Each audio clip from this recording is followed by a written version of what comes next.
Chavre, how are you? I hope everyone is gesund, stark, und freilich, begashmis beruchnis. I hope everyone is healthy, strong, and happy, physically and spiritually. Today is Erev Shabbos Kodesh Pashas Tazria Metzora. Sunday is going to be Beis Ir, the Yom HaLedes of the Rebbe Marash. And this past Wednesday was Chof Ches Nissen, a day where the Rebbe gave over the mission to bring Mashiach to his followers in a more powerful way than ever before. So to connect all these things, we will soon start. But first, as usual, we start with charity. Gedelut Tzedakah Shebekareves Agula. Mashiach should come now. Then we'll start with a prayer. Today is Reish Chodesh, a freilich Reish Chodesh. It's Reish Chodesh Ir, which the Rosh Tevis of Ir, one of the Rosh Tevis is Ani Hashem Reifecha. I am Hashem that heals you. So it's connected to healing. And what we're going to speak about today is healing. So we're going to say the bracha, the prayer of Asher Yotzar. We say, Baruch atah Hashem Elokeinu melech haolam, blessed be Hashem, Asher Yotzar es ha'adam b'chochma v'arav nekavim nekavim chalolim chalolim. Hashem created within the person numerous orifices and cavities. If one of them would be blocked or not functioning properly, so it would not be possible to exist even for a short while. And we finish the blessing, Baruch atah Hashem, Reifei chol basar u'mafil asayis. Blessed are you, Hashem, who heals all flesh and performs wonders. So it should be, we should see the way Hashem, Reifei kol basar, whatever sickness or illness a person has should be healed. In this week's parsha, we speak about an illness. Both parshas, Tazria and Metzora, speak about tzoras. Tzoras is usually translated as a leper or leprosy. As we all know, and we're soon going to discuss it, how this was not any disease or skin condition that you would find in any encyclopedia of medicine. The Rambam brings it down straight away, and especially according to Chassidus, this was a supernatural, miraculous. I'm calling it miraculous because it wasn't so pleasant if you had it, but miraculous means because it was something that was totally beyond nature and out of this world. No doctor would be able to diagnose what it is. He's never seen it before. It's something not of this world. Okay, so there's a famous question. Everyone knows this and everyone speaks about it. So we'll start with that Gemara. There's a famous Gemara in Sanhedrin, the Sugi of Mashiach. In Sanhedrin, Daf Tzaddik Ches, Omid Aleph and Omid Beis. First I'll say what it says in Omid Beis, the sect later. It says that there was a question, what is the name of Mashiach? And different people gave different opinions of the name of Mashiach. One person said Shila, one person said Chanina, one person said Menachem ben Chizkiyo. The Rabbanan Amri, and the Rabbanan said Chiyur Yidbei Rabbi Shmoi, that the name of Mashiach is the leper of the house of Rabbi Yehuda Nossi. And what's the reason for it? In a way, this already gives us a bit of an answer. Ochein Cholayenu Nosoi Umachevenu Sevolom. Mashiach has to endure. He bears our illness and he endures our pains. V'anachnu chashavnu nagua muki elikim. We still held him in high regard, even though he was injured and he was hit by Hashem and afflicted.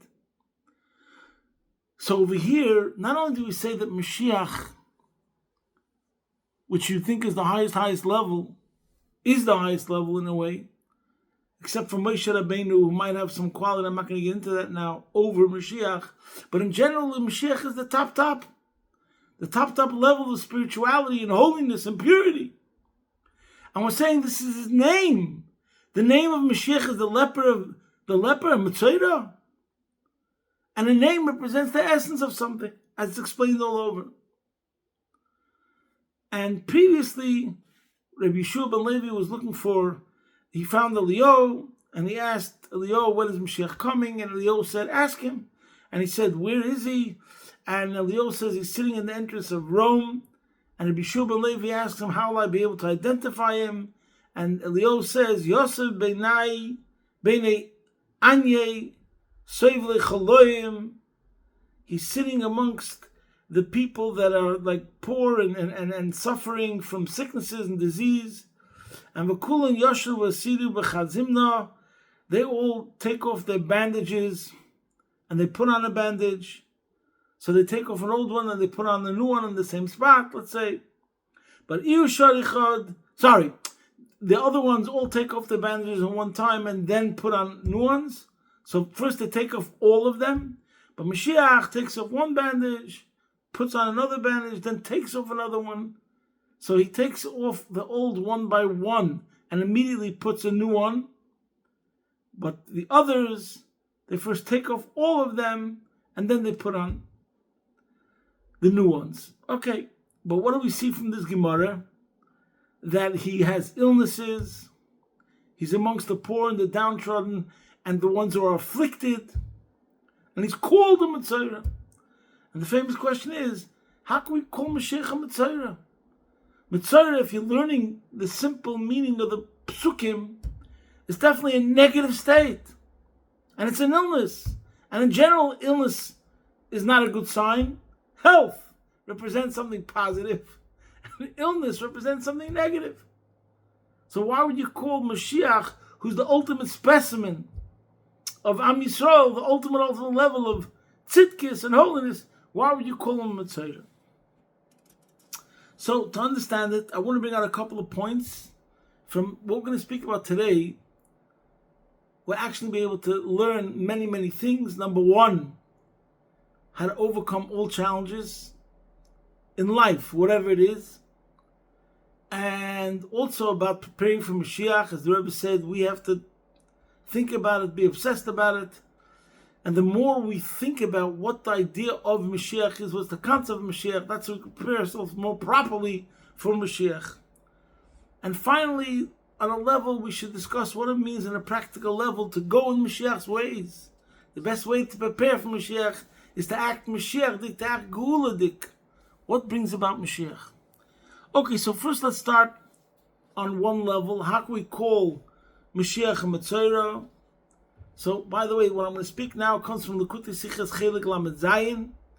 Some things I'm going to speak about is obviously based on sources, but some things I'm going to make a connection which I haven't seen anyone bring out this connection, but I do believe it's correct and I'll point it out soon. But first of all, the parasha starts off, Tazria, Odom, Kiya Ba'er Besore Seises Hapachas.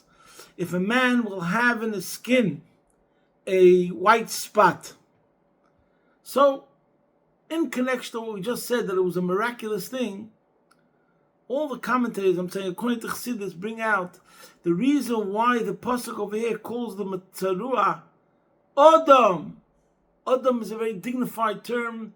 The name Odom means Adam ala Elyon. He's similar to Hashem. Like when we want to bring out the positive, you called Odom, but Salmei Kidmei Seinu, because we're Adam ala Elyon. We're similar to the spiritual realms, to Hashem. And we know that there's three other names that a person could be called: Ish, Enosh, Gever, Enosh, Ish, Gever. Whatever the different levels are and which one's lower or higher, we'll leave that for another time. But it says in all these places that Adam is the highest level. So we're talking about somebody who's actually spiritually from the elite. So what does that mean? First, we'll say it in very simple terms. And this is also connected why it said in the pasuk, Ba'er Besari, where was the blemish? In his flesh, the skin of his flesh. Meaning to say, everything else was perfect. There was one bit left. Something in his externalities that was problematic and therefore manifested itself in such a way. In other words, when the person is primarily, fundamentally in a major way, pure and good and virtuous, so as soon as he has a tiny problem, the body fights against it to get rid of that problem. Hashem sent a person this thing which is totally out of this world as a healing for the negative thing that was going on inside himself. And this explains why today there's no Motzaras, because we're anyways Tamei. We're so, generally speaking, we're not on that level of purity that this should be a problem. The times of the Chumash, when they were all on a much, much higher level, everything else was perfect, so there was this one thing that they did wrong, and it manifests itself in the external part of the body. In other words, it's only external. Everything else is fine. And it's a good sign. You know, there's the famous fairy tale, and we said it many times, I don't want to get into it now, the princess and the pea. That how do we tell that she's a princess? She's sleeping on a bed which is like very, very tall with many, many mattresses. She still felt the pee. Why? Because she was super sensitive, and that was a sign that she's a princess. And her sleep was terrible, even though any other normal person, a commoner, wouldn't feel it. The same way al derech zeh is the pshat over here with being a tzarua, being a Metzora. Everything else is so sublime and at a good level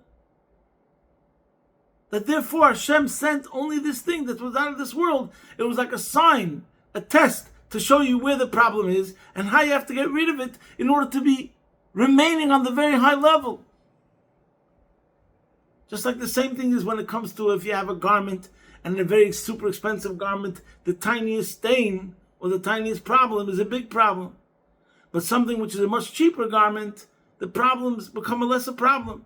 The same thing is true, let's say, about a car. If you have a foreign car, an expensive car, even a small part might be very, very expensive and very difficult to deal with it, how to get it and a replacement, etc., etc. But in a regular jalopy, so that problem is not even such a problem. So the same thing is over here in spiritual terms. To connect it to even a deeper idea, and the Rebbe speaks about that very much in the Sikha in Chelik Lamed Zayin, that the truth is this skin condition really comes from a very, very high level of light. Immense lights and energy of spiritual elokus, of godliness. It just manifests itself in this way, one, to deal with this problem, to take care of it, and also to show that it really comes from a very, very high source, that it's not really a bad sign. So it's another addition to this idea that it's a reflection of the last thing that has to be fixed, which is the most like external thing, or the only thing that has to be fixed. It also represents something that comes from the highest level that's able to reach the lowest. Lowest doesn't mean necessarily the most difficult. Lowest can mean like even the most external thing, the last thing. And this already explains how it's connected to Mashiach, that if Mashiach has it, it's not a sign that it's a lower level. Only the highest level, Adam, is connected to this. Not that he has any flaws, but first we have to establish that the whole thing doesn't really represent something negative. But also, since the Gemara says that this is the name of Mashiach, it represents the idea that before Mashiach comes, like everything's already taken care of. There's the last bit of dust which has to be taken care of, but besides for that, it's all good. And who's the one who's going to take care of that dust? Mashiach. Now, how is this connected to the idea that I said that this will teach us all about challenges in general? So, the modus operandi of Chassidus, which is unbelievable, is that in every single subject, every single challenge, every single difficulty, every single struggle, in the end you have to come to the conclusion, and you have to look at it through the lens and perspective, that it's not negative. There's no such a thing as negativity for the purpose of negativity. It's always a means to an end. It's something connected to healing, and it's something that's always connected to positivity. And the key to be able to experience it in such a way is when you uncover what's really the source, the meaning, what's really behind it.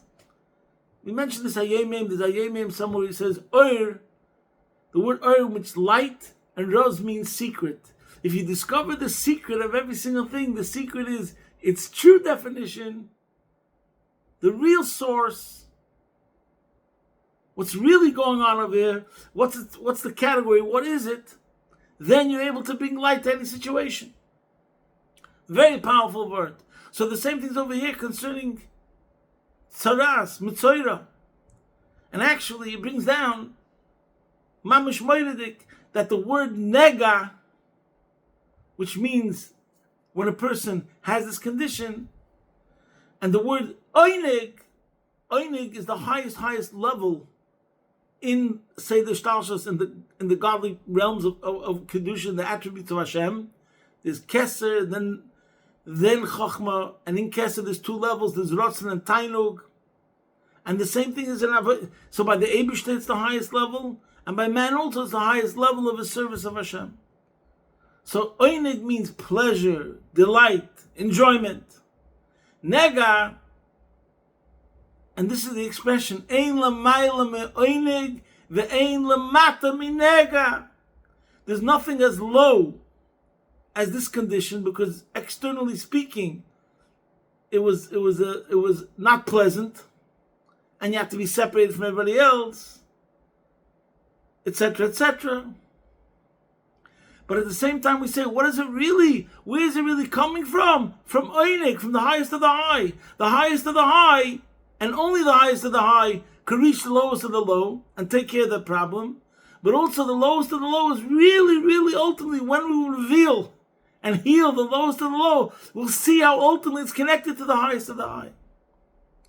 That's Chassidus. Wow.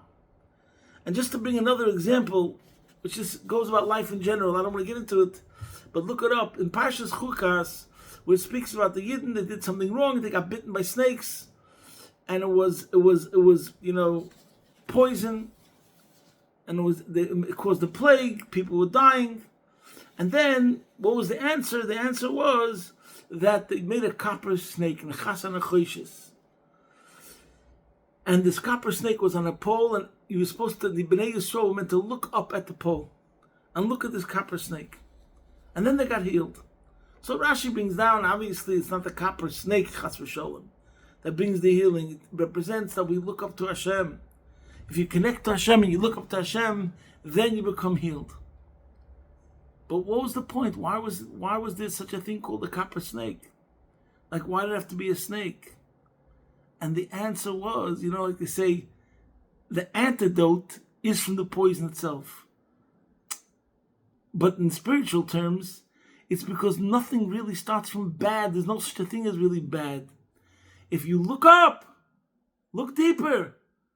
Don't be fooled by the facade or by the cover-up.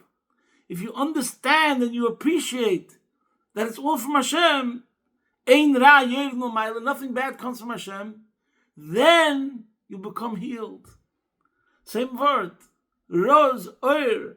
If you see the secret behind everything, how there's a meaning and there's a purpose, so then you'll be able to bring salvation and healing. And this is my message for Ani Hashem Refecha, that the more we'll be connected to Pnimius HaTorah, the inner dimension, then the more it will bring healing and positivity, without a question. Now I want to bring out two more points. First of all, mainly one point. And this is also explained, as the Gemara said, why was Mashiach called Metzora? And the Gemara right away says, connects it to a pasuk in Yeshaya, where it says that Mashiach is bearing our illness. What does that mean? So, one level is that we say that all the Yidden are guf echad. All the Jews are one body. So it goes on by one Yid, whoever that Yid is, affects the highest level. And that's one lesson. We're all in this together. And it's brought down in Chassidus and Maimorim. That's why the Arizal, it says it about the Arizal, why the Arizal said, Hashamnu Bagadnu, we sinned. How can he say we sinned? Tzaddikim the Arizal didn't do all those sins, what he says in Hashamnu. And many of us, you could say, on a certain level, on a simple level of the things that it says in Hashamnu have not committed. So why does he mention it? Why do we all have to say it? And the answer is because Kol Yisrael Guf Echad. We all did it. Because you can't separate one Jew from another Jew. My hand did it, but not my head. I'm sorry. We're all attached. It's all one body.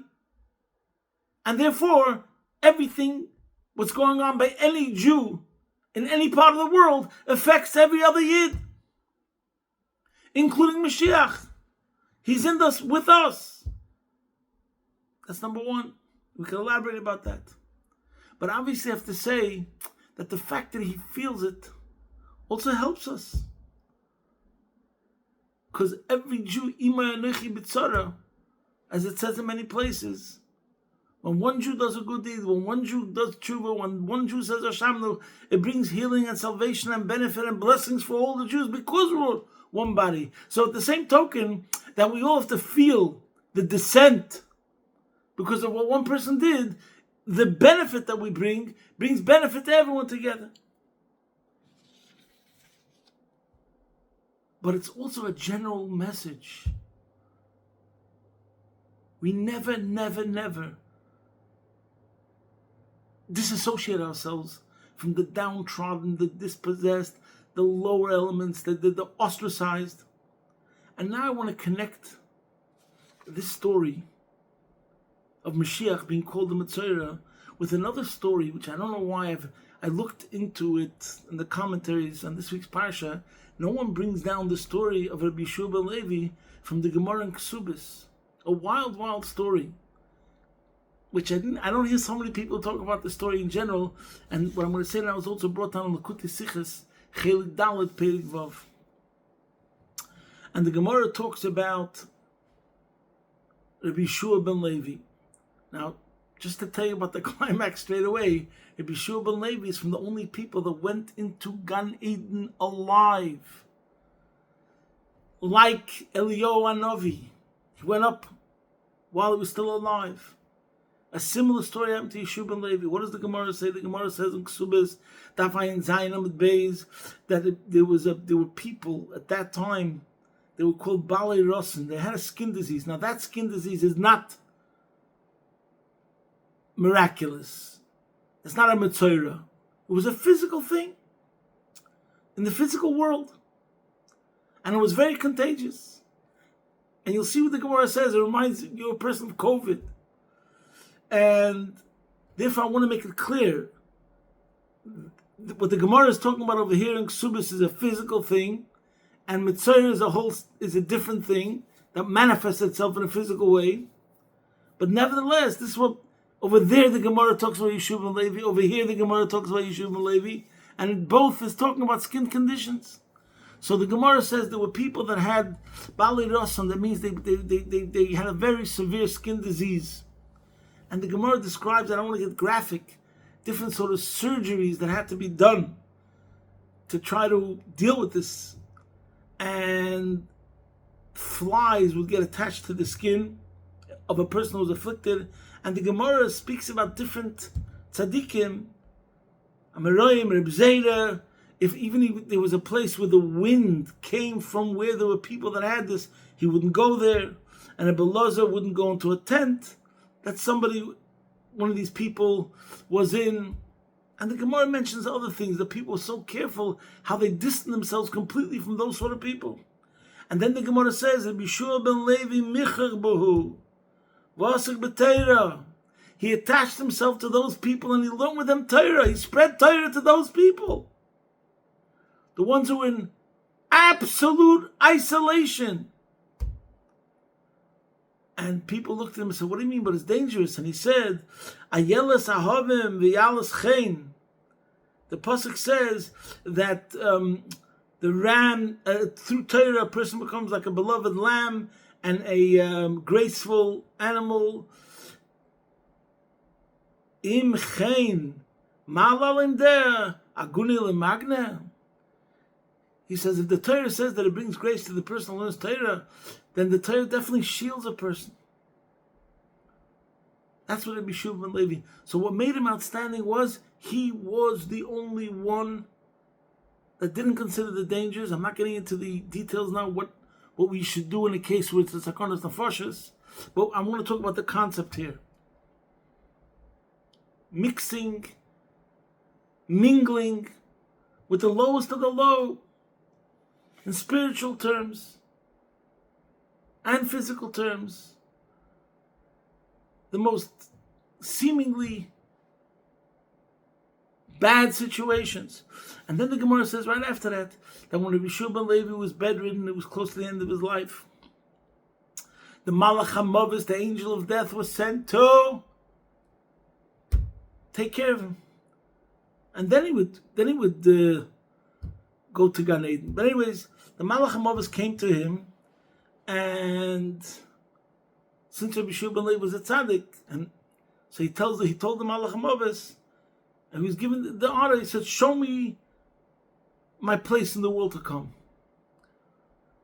Now the Malach HaMavis didn't know what Rabbi Shua ben Levi was going to do. It was more like, show me where I'm going to be going, and then I'll allow you to do what you have to do, and then I'll end up there. So he says, show me where I'm going, show me my place in the world to come. And the Malach HaMavis agreed. And then he asked the Malach HaMavis. The Malach HaMavis had a knife, that was his instrument, how he brought death to people.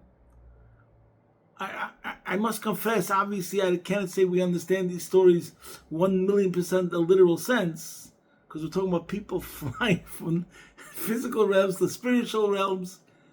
What does it mean, a knife? But anyways, he asked the Malach HaMavis to give him his knife. He said, I'm frightened to go along with you. That who knows, you might do something to me before you even are able to show me my place.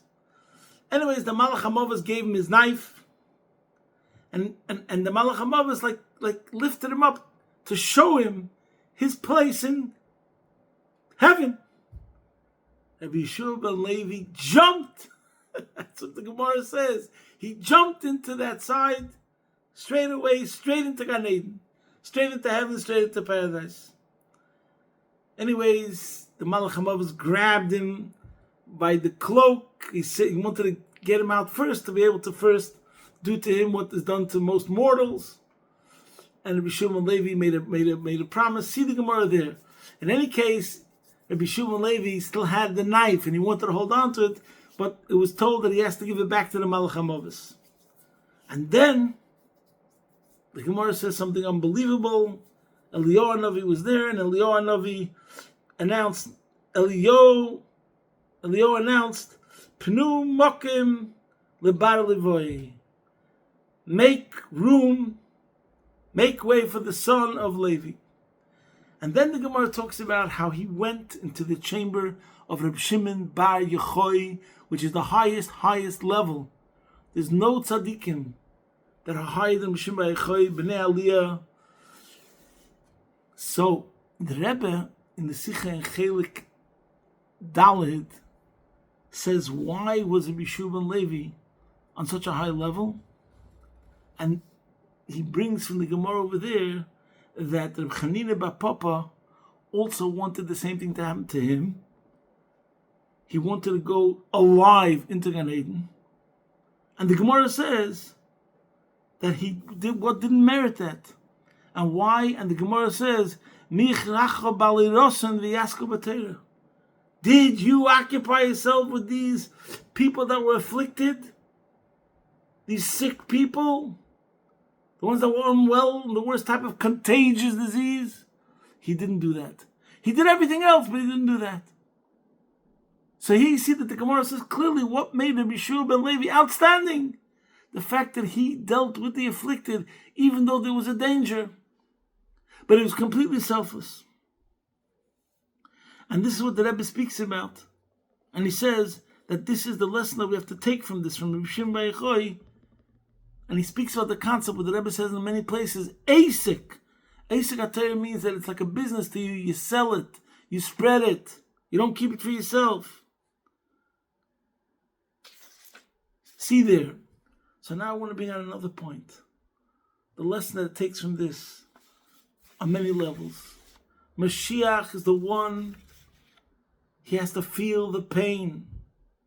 Not only he feels the pain, what makes him outstanding is the one that he is the highest of the high, and yet he reaches, he's disturbed, he's affected. It bothers him what's going on by the lowest of the low. And that's what makes him outstanding. And that's the lesson we should take. Starting with the idea that it says Mashiach feels he's carrying our pain and our suffering. So there's one story. First we'll say a story of the Rebbe, the Mittel Rebbe, which is the most famous story. The Rebbe said the story when he said that his first mimer of Basi Lagani, and he said a story of Avos Yisrael by the Mittel Rebbe, and it's a famous story. Somebody came to the Mittel Rebbe and told the Mittel Rebbe that he has Chatas Nurim, because one of the job descriptions of a Rebbe is that he can give you restitution. No matter what a person does, through the help of a tzaddik, he can refine you and elevate you and bring you healing, and whatever spiritual deficiencies or flaws you have.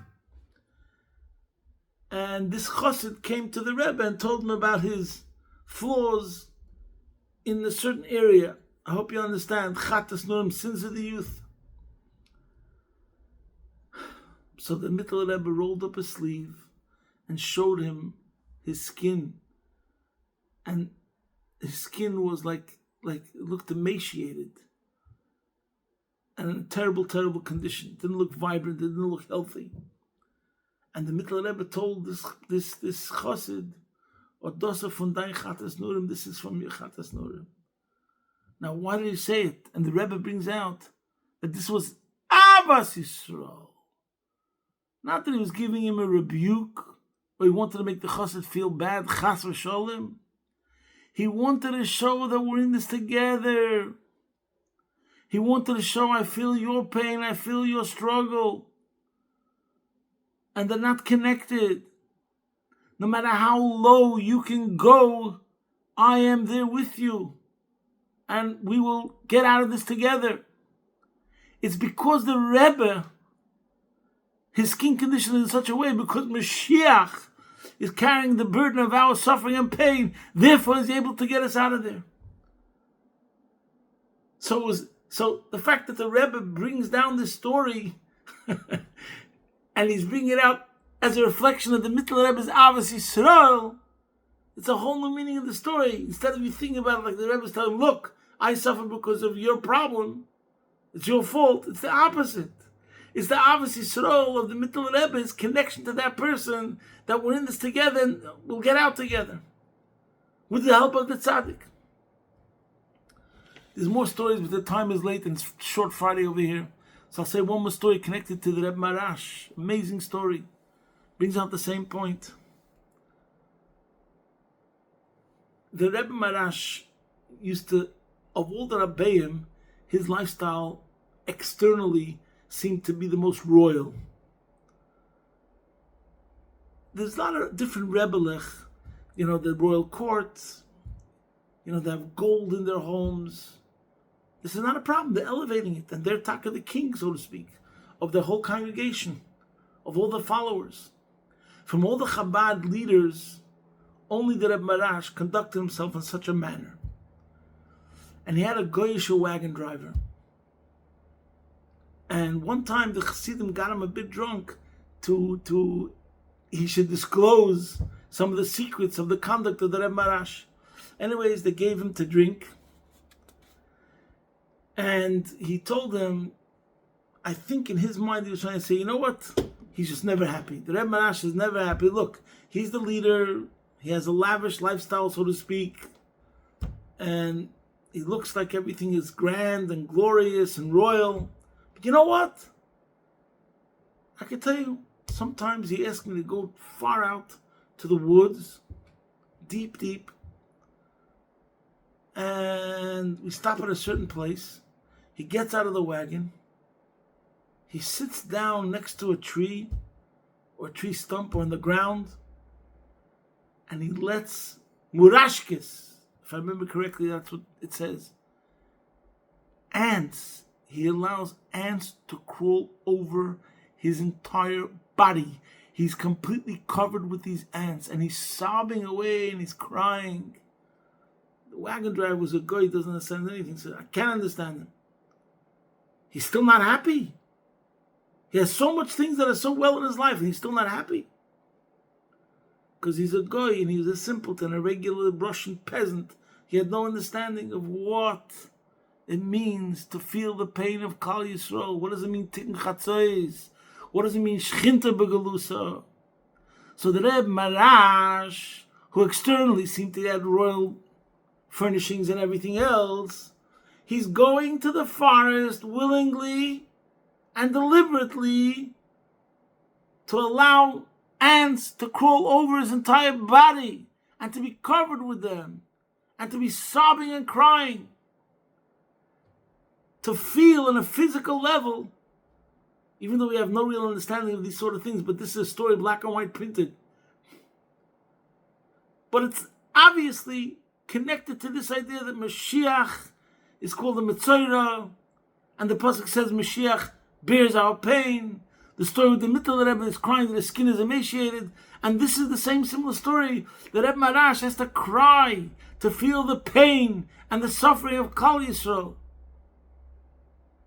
Because by him feeling the pain, it allows him to relate more to whatever's going on. And when you experiencing it, like, it's a whole different thing. So the Eibusha should help. We should have no more feeling of pain. The Rebbe said we should cry out ad mosai. But the lesson we could take is that the more we'll act like the Bishul ben Levi, who no matter who he was dealing with, even the lowest element of society, so to speak, he still never separated himself from another person no matter what. And not only that, he went out of himself, even though it was dangerous, to spread Torah, to bring spirituality and healing to every single person. So this is the lesson that we have to take. And the Rebbe should help that if we go in the ways of Rabbi Shimon ben Levi, and also in the ways of Mashiach, and also in the ways of the Marash, we should always be, number one, grateful to Hashem for whatever He gave us, but also to feel humbled, to be able to relate to every single person, to appreciate their pain, to feel their suffering. The more we'll connect with everyone else equally, treat everyone equally, the rich person to the poor person, the very high academic, scholarly to the simple person. If we act in such a way, this will definitely bring about the Gula Mitzvah Shlema, take it from Yad Mamish. Posting from my home, Be'ez Hashem Yisbarach, your man in Melbourne.